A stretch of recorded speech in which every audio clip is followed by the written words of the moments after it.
Hello and welcome to Full Throttle. Now today I want to talk to you about the Chevrolet Corvette. You see, over the years it has been America's best sports car. But then again, that's not really saying much compared to what Europe has to offer, like the Porsche 911 and so on. The problem with the Corvette has always been what's the problem with all American cars basically, is that it was fast, yes, but not really good at handling and wasn't built properly. And now we move on to this, the 7th generation Corvette. What's interesting is, the interesting thing, I'll try and unblind that. That is a Stingray badge, which means that the Corvette Stingray is back. And it certainly looks good. But the question is this the 7th generation of Corvettes finally a match for the best of Europe? To find out, I went to Scotland. Hello, you join me here in a Scottish town in typical Scottish weather, where I am driving the 7th generation of Chevrolet Corvettes. Now, let me just get this straight out of the road. I never liked Corvettes to begin with. I always thought that they were they were built horribly, engine and all. B, they were too outlandish, and C, they didn't have enough build quality. And the main problem I had with it is that I couldn't compete with the big Europeans. But the question is, does this? Well, looks. Actually, gotta start first off with the looks. The looks are a big yes, in my opinion, because if you just look at that, it looks perfect. It looks better than any other previous Corvette. Honestly though, I think this is the prettiest Corvette to come out of Chevrolet since the 1970s.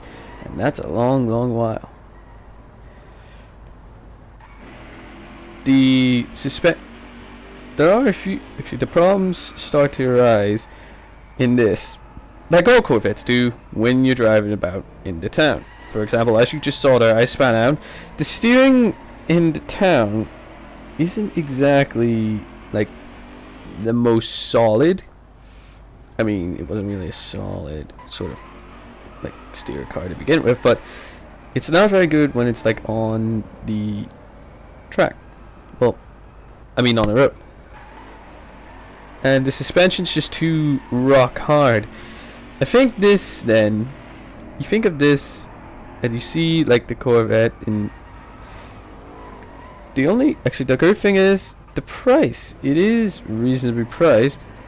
Well, then again, it's a Corvette and it costs around £61,495, which is not that bad for a car of this magnitude. But since it's not, so that's how it's like in the town. Let's find out how it is when we take this to the track. So, and this, really, from previous Corvettes, god dang it, should be where the Corvette starts to shine. So let's go and find out. As you can now see, I am on a racetrack in Scotland. The weather has decided to become very, very Scottish. And this car now suddenly feels different to the car that I drove in the Scottish town.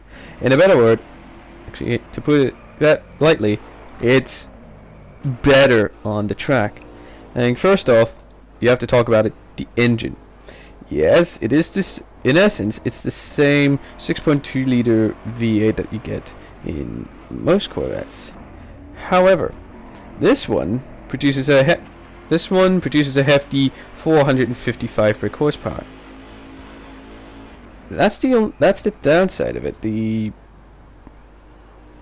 I just wish that there was a bit more power. It's good, but the engine's good. I like it. It has the V8 is great, the power is great, and the torque is magnificent out of this. But at the end of the day, it would have been so much better. Would have been if it was like a turbocharged V6 engine. Well, apart from that, the steering. Okay, we got to talk about the steering. The steering, I mean, it handles. It handles like a supercar, and that is high. It is supercar level performance, and that is high praise coming from an American car. The performance is actually quite the same, actually quite very good. 0 to 60 in about 3.8 seconds in this, the manual. Although if you want to go just that little bit faster than 0 to 60 by about 0.1 seconds, you can always get the 8-speed automatic, which honestly I wouldn't regularly do. I wouldn't advise. Now what we have to talk about is the Corvette's performance traction management system. What that basically does inside this car, this actually makes the car balanced. It keeps the car balanced and easy to control, even near the limit with track mode and the race mode engaged. The Stingray, which is what this is, can be a bit harder to control with all the aids off, though it still exhibits remarkable poise and balance. In fact, this car can realistically run with sports cars costing twice the price. The interior of this carries forward the substantial upgrades made to the debut in the motor show, improved materials, modern design, and all that sort of stuff. But it is relatively low volume super sports cars segment. The suspension on the track, it absorbs the bumps very, very well. It absorbs the bumps very well, and as a result from that, it actually the steering. Yeah, I've already talked about this. The suspension, it actually makes the car softer, even when gliding over bumps. The materials and everything just makes it so solid and rigid. It actually makes things a whole lot better.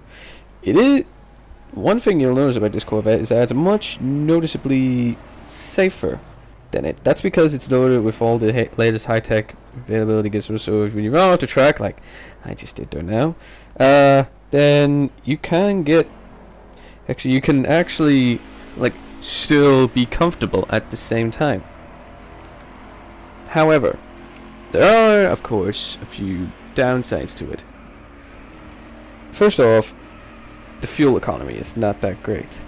I mean, I know it's a big American V8 and it's not really gonna be it, but Chevrolet did say that this was like gonna be one of the most economical Corvettes. But I tested this in the city and I got to about 17 miles per gallon, which honestly is not that really good compared to some other sports cars like the Porsche 911. I got about like 40 or 42 miles per gallon. Another downside, as I said before, is power or lack thereof of it. Another down point, basically it's extreme function over form in the aerodynamics of this thing. But apart from that, I can say that this can compete with the Europeans. It is the best sports car in America right now, and I can't say that without laughing. So the final verdict, I would give it a 7 out of 10. It's a good car. I quite like it.